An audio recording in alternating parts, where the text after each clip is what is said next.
오늘 마가복음 14장 32절에서 42절까지 말씀 잠시 나누도록 하겠습니다. 그에 앞서서 지난 금요일에 마지막 만찬에 대해서 제가 말씀을 안 드렸습니다. 22절에서 26절까지의 말씀인데 바로 전달락이 예수님이 제자들과 함께 마지막 만찬을 하시기 전에 제일 먼저 이 중에 하나가 나를 팔리라 하시고 제자들이 나는 아니죠 하니까 나와 함께 손을 넣는 자가 그다 라고 하며 정확하게 지목을 하십니다. 물론 유다야 너다 라고 말씀은 하지 않으셨지만 충분히 알 수 있을 정도로의 사인을 주님이 주셨습니다. 그리고는 그를 향하여서 차라리 나지 아니하였다면 좋았을 거다라고 충분하게 인자한 언어로 그를 회개하고자 하는 마음을 담아 말씀을 전하십니다. 그리고 22절이 시작을 하는데 그들이 먹을 때에 예수께서 떡을 가지다 축복하시고 떼어 제자들에게 주시며, 그러니까 이 부분이 참 예수님이 하나님이시다라는 부분인 거예요. 여기 3년 동안 동거동락했던 제자들이 있고 그 중에 하나가 팔 거를 알고 계시단 말이죠. 그런데도 아무렇지도 않게 떡을 떼어 주시는 거예요. 받으라, 이것은 내 몸이니라 라고 하시면서 떡을 떼어 주시고 감사히 기도하신 다음에 다시 포도주 잔을 주시면서 이것은 많은 사람을 위하여 흘리는 나의 피 곧 언약의 피다 라고 말씀을 하십니다. 떡을 주시면서 이것이 내 몸이다. 하나님께서 이스라엘 백성들을 광야에서 만나로 인도하셨습니다. 만나와 메추라기로 정확하게 인도하셨어요. 매일매일 필요한 만큼, 안식일 전날에는 안식일만큼, 또 넘치는 것은 다 썩게 하시고 정확하게 먹을 것을 주셨습니다. 넘치지도 않고 부족하지도 않게. 지금 예수님이 그때를 상기시키며 떡을 떼어주시는 거예요. 이것이 내 몸이다. 오직 예수 그리스도로만 우리가 살아갈 수 있다라는 것입니다. 사람이 떡으로만 살 것이 아니라 주님의 말씀으로 살아간다 하셨습니다. 주님의 말씀으로 충분히 살 수 있다는 거예요. 떡이 없어도. 근데 그 반대가 되면 우리가 살 수 없습니다. 떡은 많으나 주님의 말씀이 없다면 그 인생은 호흡은 붙어 있지만 죽은 인생이지만 지금 당장 떡이 없어도 주님의 말씀이 있으면 그 인생은 영원히 사는, 그리고 이 땅에서도 주님이 먹여주시는 그 은혜를 누리는 은혜의 삶이 되는 것입니다. 지금 주님이 하나님의 백성들을 모아놓고 우리들을 향하여서도 동일하게 말씀하시는 거예요. 주님이 주시는 그 떡을 먹어야, 영원한 떡을 먹어야 우리가 살 수 있다라는 것을 알려주시고, 그리고 포도주를 나눠주시며 이것은 나의 피다, 나의 희생이다, 그리고 내가 주는 영원한 생명이다라는 거예요. 그 주님의 흘리신 보혈만이 우리를 정결케 해주시고 우리를 온전케 해주시고 주님의 그 희생만이 우리로 하나님께 하나님 아버지라 당당하게 부를 수 있도록 인도해 주신다라는 것입니다. 이것이 나의 떡과 나의 피를 나누는 이것이 성찬식의 시작이 되는 것입니다. 은혜의 수단이라 그랬어요. 은혜를 받을 수 있는 수단이 3개가 있습니다. 하나는 하나님의 말씀이에요. 말씀을 통하여 우리가 은혜를 받습니다. 말씀을 통하여. 그리고 또 하나가 기도입니다. 기도를 통하여 우리가 은혜를 받아요. 은혜를 유지해 갑니다. 그리고 마지막 하나가 뭐냐? 성례입니다. 성찬과 세례예요. 이 3가지를 통하여 우리가 은혜를 받는 거예요. 잘 기억하셔야 됩니다. 이것만이 우리에게 은혜를 주시는 거예요. 그리고 이렇게 주신 은혜는 우리의 삶이 바뀝니다. 우리의 결심이 바뀌고 우리의 말이 바뀌고 우리의 인생이 바뀌는 것이 바로 은혜 받았다는 거예요. 근데 우리가 찬양도 하고 좋은 기독교적 영화들도 있죠. 그것은 우리에게 감동을 줘요. 감동을 줘요. 은혜는 오직 하나님의 말씀, 기도, 이 성례로만 우리를 은혜의 수단이 되어지는 것입니다. 그런데 그 중에서 오늘 방금 나눈 처음의 성찬, 이것이 바로 예수님이 가르쳐 주신 것입니다. 그래서 이 성찬이 거룩하다라는 거예요. 주님이 제정하시고 주님이 만드시고 주님이 하라고 하셨기 때문에 이것이 거룩합니다. 예수님께서 정하신 떡과 포도주를 주고받으면서 그리스도의 죽으신 모습을 우리가 떠올리는 것입니다.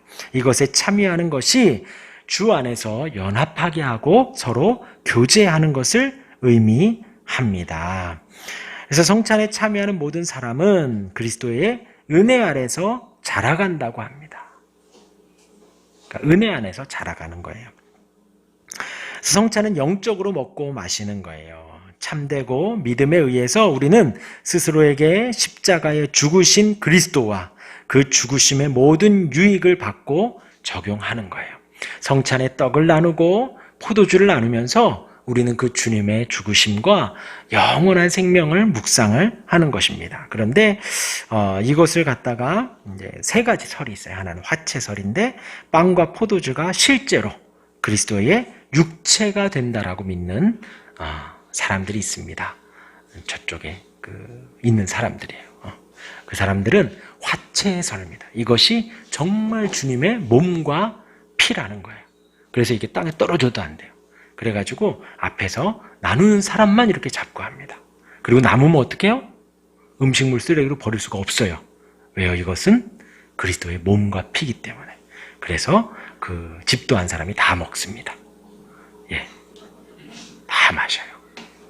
그래서 제가 뭐 없는 말을 하는 게 아니라 저희 이제 교수님 한 분이 이제 유학을 가셨는데 거기에 이제 개신교회가 없는 거예요. 그래서 이제 그 교회를 간 거예요. 그런데 이제 앞에서 거기는 매주 이렇게 성찬을 하잖아요. 그러니까 이제 성찬 남는 걸 어떻게? 그러니까 이제 같이 집도한 분하고 같이 주거니 받거니 드셨다 하더라고요. 그래서 늘 이게 볼이 뻘게 있었다고 하더라고요. 제가 없는 말 하는 거 아닙니다. 왜냐하면 화채설을 믿기 때문에 그래요. 이 떡과 이 포도주가 그대로 주님의 피와 살이다라고 진짜 그리스도의 육체가 된다라고 믿는 거예요. 근데 아닙니다. 그리고 공제설이 있어요. 그것은 빵과 포도주에 그리스도가 함께 계시게 된다고. 여기에 그리스도가 함께 그냥 주님이 오셔서 같이 있다라고 함께 임하고 있다라고 믿는 공제설이 있습니다. 근데 이것도 아니에요. 그리고 또 하나는 기념설이 있습니다. 주님이 하라고 했으니까 전혀 어떤 영적인 의미 없이 기념만 하는 거예요. 그러니까 이것도 아닌 거예요. 근데 우리는 어떤 걸 믿냐?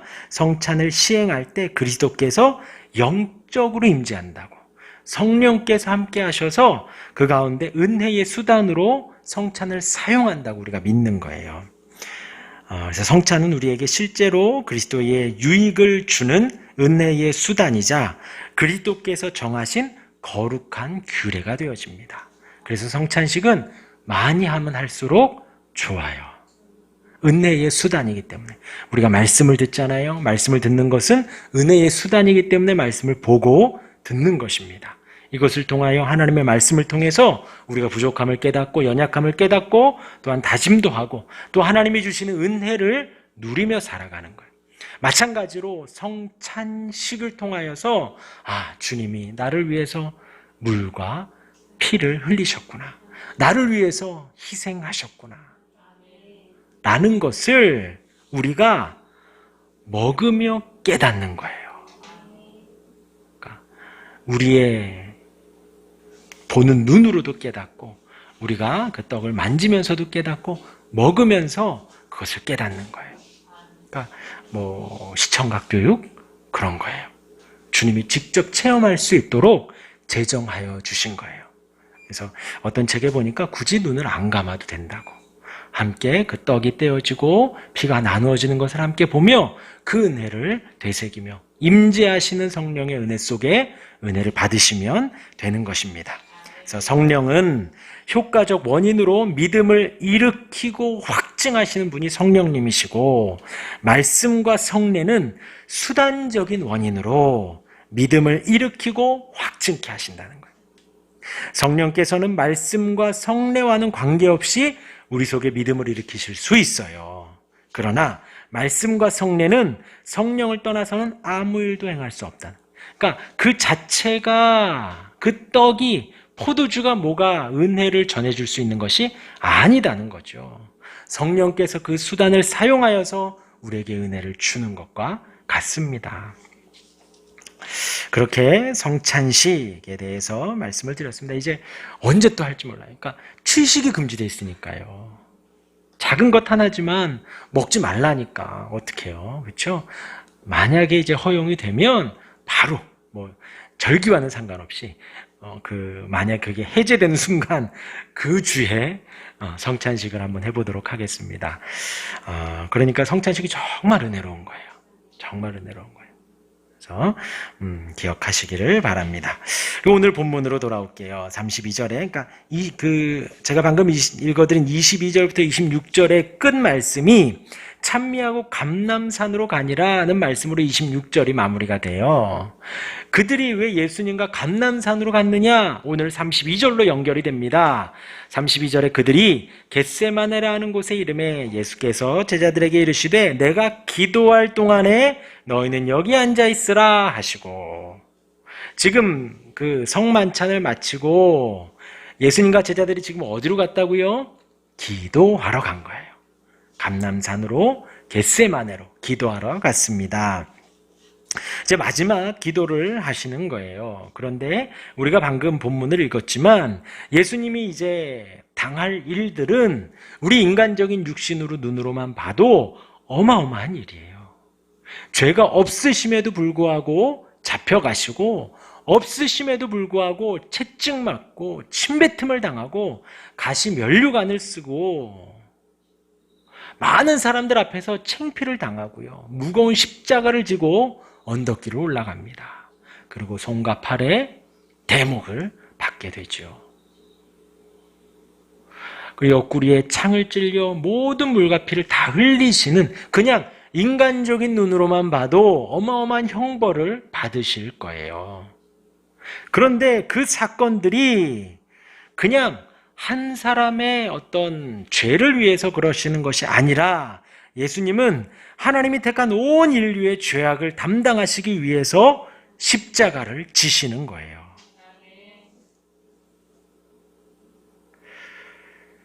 그러니까 우리가 어떤 대회에 나가고 이번에 올림픽을 하는데 그 다이빙 선수들 중에 동남아 다이빙 선수들이 제대로 이렇게 다이빙을 못한 영상들이 이렇게 돌아다니더라고요. 연습은 제대로 했지만 큰 대회 속에 긴장을 하니까 그대로 이렇게 못하는 거예요. 그리고 그런 사람들이 꽤 많이 있다 그래요.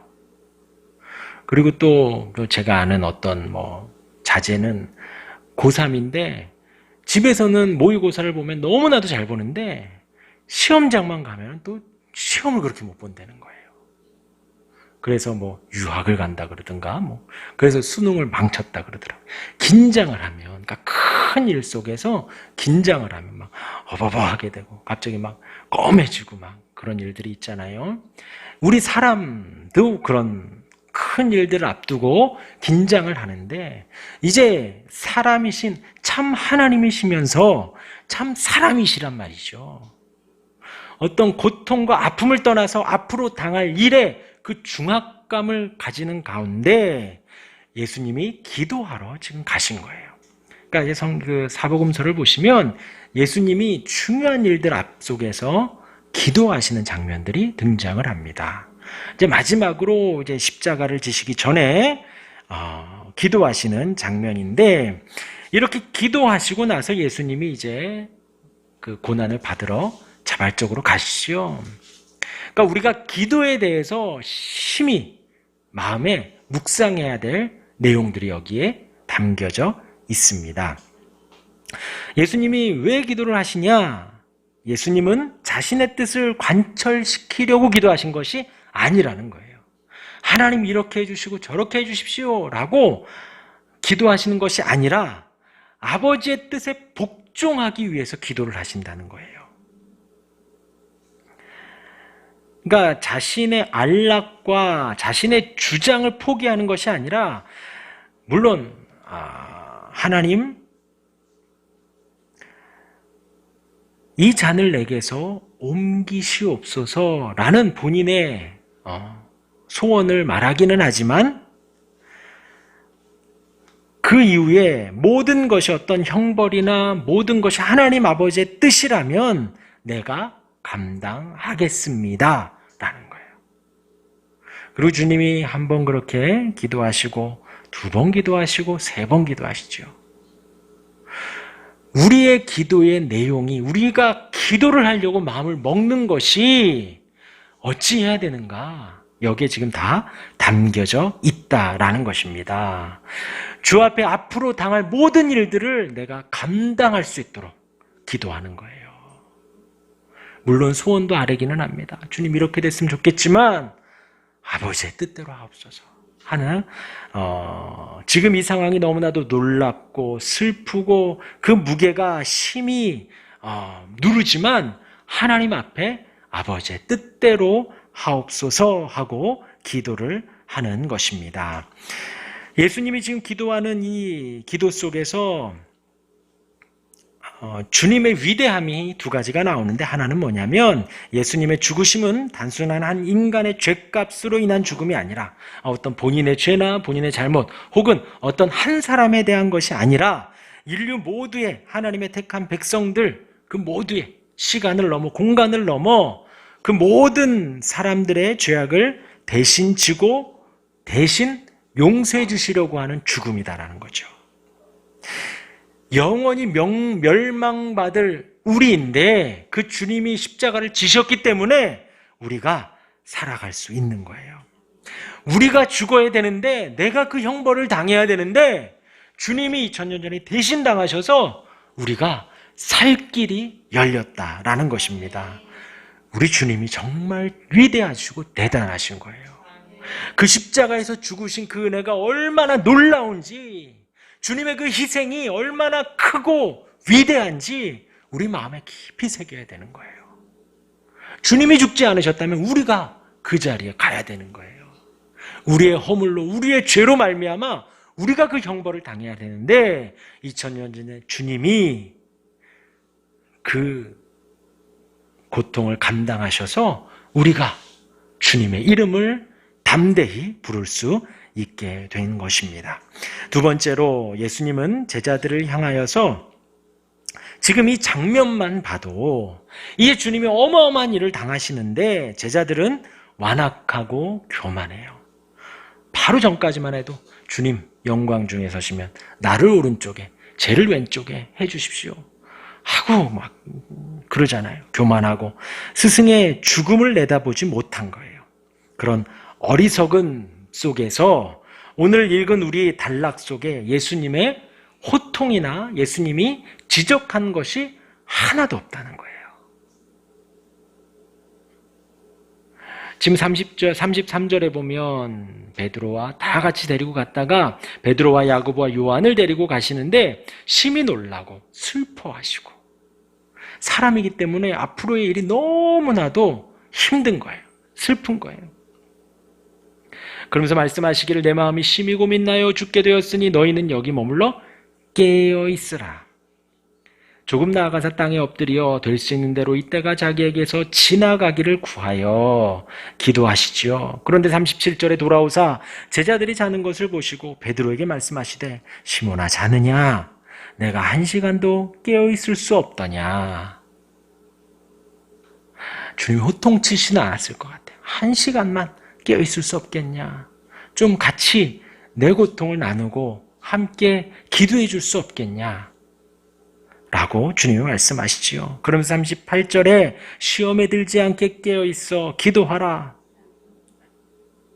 우리가 기도할 게 어떤 기도의 제목이라고요? 어떠한 일들 속에 시험에 들지 않도록. 시험에 들지 않고 이것이 주님의 뜻이군요. 주님이 인도하심이군요. 시험에 들지 않기로 우리가 늘 기도해야 된다는 거예요. 기도하라. 마음에는 원이로되 육신이 약하도다. 그리고 39절에 다시 나아가 동일한 말씀으로 기도하시고, 이게 중언부언과는 다르죠. 중언부언은 뜻없이 그냥 계속 같은 말을 반복하는 거예요. 아무 생각 없이 그냥 같은 말을 계속 반복하는 게 중언부언이고요. 주님은 지금 본인의 그 괴로움과 주님의 그 슬픔과 아픔과 힘든 모든 것들을 주 앞에 고하며 하지만 나의 원대로 마시고 아버지의 원대로 하옵소서.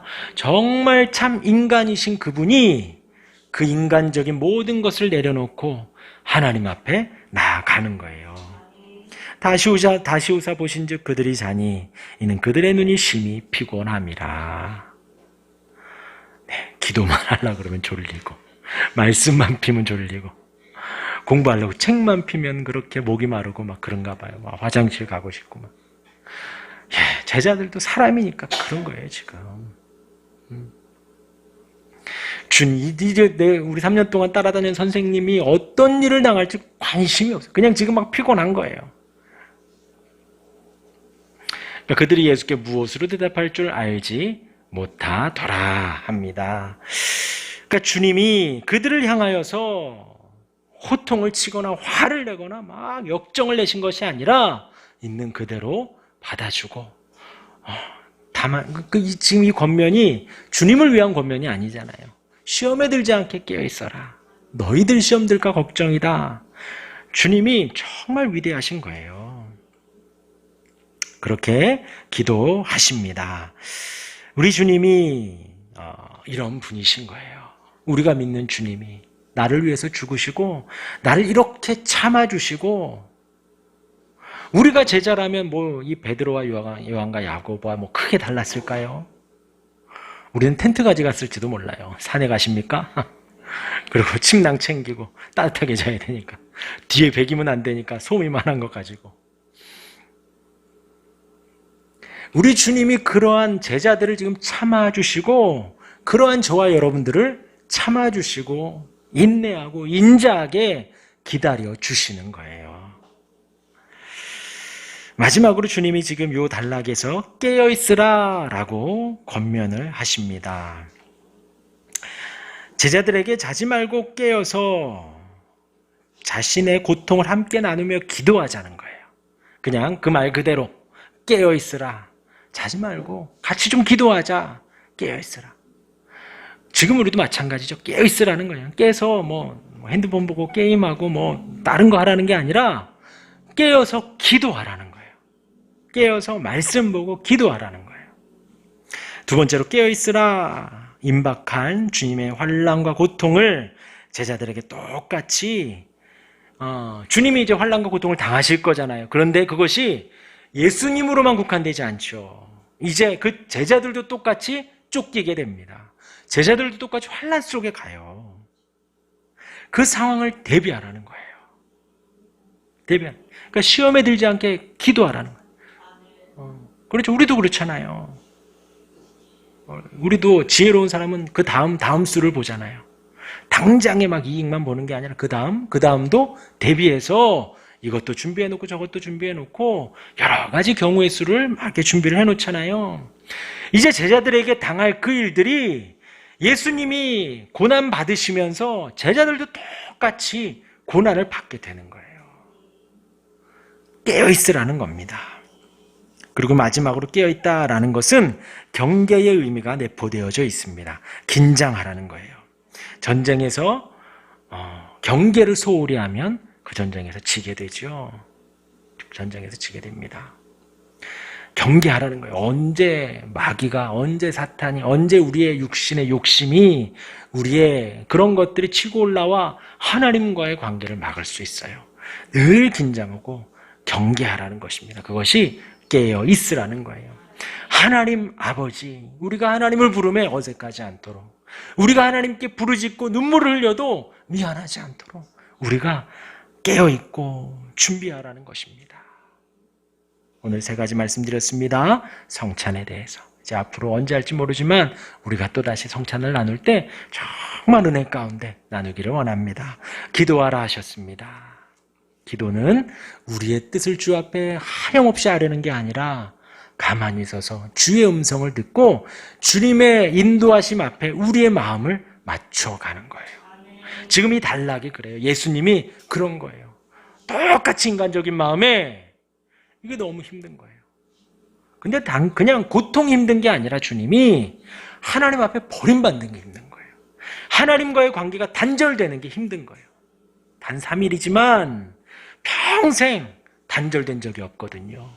하나님께서 온 세상을 만드실 때 하나님과 예수님과 성령님 함께 만드셨습니다. 지금 성육신 하셔서 공생의 사역 속에 33년 동안 하나님 아버지와 성령님과 함께 사역하셨습니다. 그런데 이제 십자가에서 죽으시고 하나님으로부터 버림받는 거예요. 그것이 죽음입니다. 우리가 정말 두려워해야 할 것은 그 죽음인 거예요. 하나님과 단절되는 죽음. 주님이 날 버리시면 어떡하나. 물론 하나님의 택한 백성은 버림받지 않습니다. 우리 마음 안에 그 경각심이 있어야겠죠. 근데 그것이 가장 큰 고통이 된 거예요. 주님이 그 고통이 너무나도 힘들어 이 잔을 내게서 옮기시옵소서. 그러나 나의 원대로 마시고 아버지의 원대로 하옵소서. 그렇게 3번을 기도하시고 42절에 일어나라 함께 가자 보라 나를 파는 자가 가까이 왔느니라. 마음의 준비가 되신 거예요. 이것이 기도입니다. 앞으로 당할 일들 속에서, 앞으로 우리의 처한 모든 상황 속에서 우리의 기도의 내용은 이렇게 되어야 해요. 주님이 몸소 가르쳐 주신 기도의 모범입니다. 그리고 우리에게 깨어있으라 하셨습니다. 경계의 의미를 내포되고 있어서 어떤 상황을 대비하여 기도하고 긴장하는 마음속에 이 시대에 깨어있는 우리 모든 성도님들 되시기를 주님의 이름으로 축원합니다. 아멘.